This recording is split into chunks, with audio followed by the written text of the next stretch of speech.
સામાજિક રહેણી.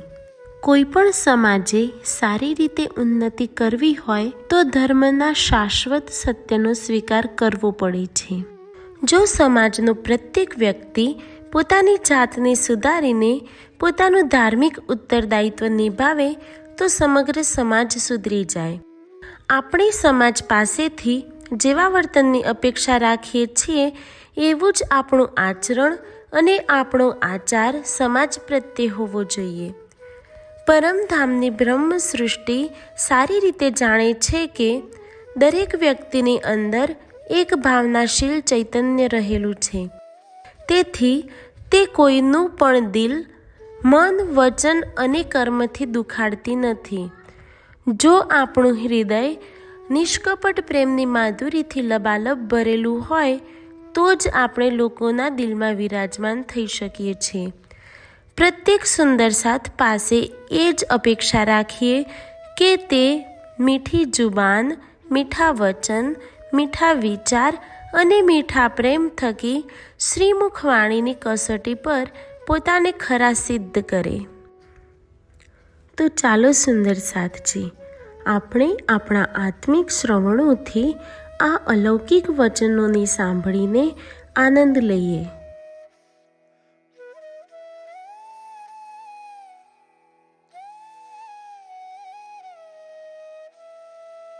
દ્વિતીય કિરણ. સામાજિક રહેણી. કોઈ પણ જ્ઞાની મનુષ્યનું કાર્યક્ષેત્ર સમાજ જ હોય છે. એ જ સમાજ સમુન્નત હોય છે જે ધર્મના શાશ્વત સત્યને અંગીકાર કરે છે.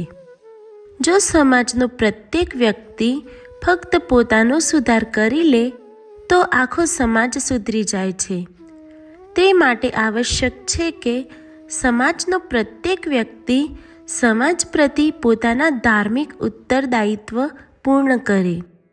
સમાજના પ્રત્યે આપણું આચરણ કેવું હોવું જોઈએ એ સંબંધમાં મૂળ બિંદુઓ પર પ્રકાશ પાડવામાં આવી રહ્યો છે.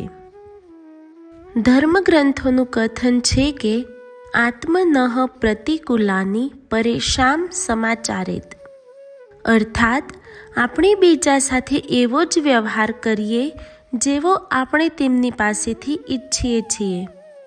જો આપણે કોઈના પાસેથી સ્નેહ તથા સહાનુભૂતિની અપેક્ષા રાખીએ છીએ તો આપણે પણ સર્વપ્રથમ એવો જ વ્યવહાર કરવો પડશે. દિલ અપના દે ઉનકા લીજીએ, ઇન વિધ હક ચરણો પહોંચાએ. ગીતાનું કથન છે કે આત્મવત સર્વભૂતેષુ યહ પશ્યતિ સ પંડિતઃ, અર્થાત જે પોતાની સમાન જ બધા પ્રાણીઓને જુએ છે તે જ પંડિત છે.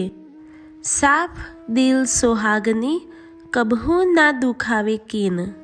કલશ હિન્દુસ્તાની, પ્રકરણ 11, ચોપાઈ 6. પરમધામની બ્રહ્મ સૃષ્ટિ મન, વાણી તથા કર્મથી ક્યારેય પણ કોઈનું દિલ નથી દુખાડતી, કારણ કે એને એ વાતનો પૂર્ણ રૂપે અહેસાસ હોય છે કે સૌની અંદર એક ભાવનાશીલ ચૈતન્ય છે. બાળકોનો નિશ્ચળ પ્રેમ પામવા માટે એવા જ બનવું પડશે. કોઈ પણના હૃદય સિંહાસન પર વિરાજમાન થવા માટે નિષ્કપટ પ્રેમની માધુર્યતાથી પોતાના હૃદયને લબાલબ ભરવું પડશે. સુંદર સાથ પાસેથી તો માત્ર એ જ આશા રાખવામાં આવે છે કે તેઓ શ્રીમુખ વાણીની આ કસોટી પર પોતાને ખરા સિદ્ધ કરે. મીઠી જુબાં, મીઠે વચન, મીઠા હક, મીઠા રૂહો પ્યાર. મીઠી રૂહ પાવે મીઠે અર્સ કી, જો મીઠા કરે વિચાર. સિનગાર, પ્રકરણ 16, ચોપાઈ 27. સંપૂર્ણ પ્રાણી માત્ર માટે મૈત્રી તથા કલ્યાણની ભાવના. ભારતીય સંસ્કૃતિ એક સ્વરથી એ ઘોષણા કરે છે કે આ આપણું છે તથા આ બીજાનું છે. આ પ્રકારની વિચારધારા ફક્ત સંકુચિત હૃદયવાળાઓની હોય છે. ઉદાર હૃદયવાળાઓ માટે તો સંપૂર્ણ પૃથ્વી જ પોતાનો પરિવાર છે. તે જ પ્રમાણે વેદમાં કહેવાયું છે કે હું સંસારના બધા જ પ્રાણીઓને મિત્રની દ્રષ્ટિથી જ જોઉં. તું મને મિત્રની દ્રષ્ટિથી જો. અયમ નિજઃ પરો વેતિ ગણના લઘુ ચેતસામ ઉદાર ચરિતાનામ તુ વસુધૈવ કુટુંબકમ મિત્રસ્ય ચક્ષુષા અહમ સર્વાણી ભૂતાની સમીક્ષે. યજુર્વેદ. મિત્રસ્ય મા ચક્ષુષેક્ષત્વમ. યજુર્વેદ 5:34. ન તો હું રાજ્યની કામના કરું છું, ન સ્વર્ગની અને ન તો મોક્ષની પણ. હું તો એકમાત્ર દુઃખોથી પીડિત સંસારના બધા જ પ્રાણીઓના દુઃખોના નાશની જ કામના કરું છું.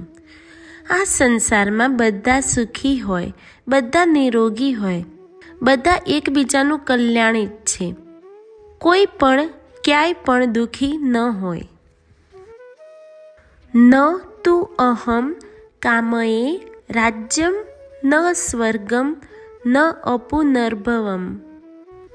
કામયે દુઃખતપ્તાનામ પ્રાણીનામ આર્તિ નાશનમ. સર્વે ભવન્તુ સુખિનઃ સર્વે સંતુ નિરામયાઃ સર્વે ભદ્રાણિ પશ્યન્તુ મા કશ્ચિદ દુઃખ ભાગ ભવેત. અથર્વ વેદમાં કહેવાયું છે કે આ સંસારમાં ન તો કોઈ પણ ભૂખ્યું રહે અને ન તો કોઈ તરસ્યું રહે. માક્ષુધનમાં તૃષત. અથર્વવેદ 2:29-5. જો સંસારના ધર્મગ્રંથોમાં આટલી ઊંચી વાતો કહેવામાં આવી છે તો બ્રહ્મવાણીના ચિંતનમાં ખોવાયેલ રહેનાર સુંદરસાથ પાસેથી તો એ જ આશા કરી શકાય છે કે એ એકબીજા સાથે પ્રેમભાવથી રહે. આતમ સહુની એક જ દિશે જુજવી તે દિશે દેહ. રાસ પ્રકરણ 4 ચોપાઈ 6. અર્થાત બધાના શરીર ભલે અલગ અલગ જ દેખાતા હોય, પરંતુ બધાના તનમાં તો પરમધામનું જ અંકુર છે.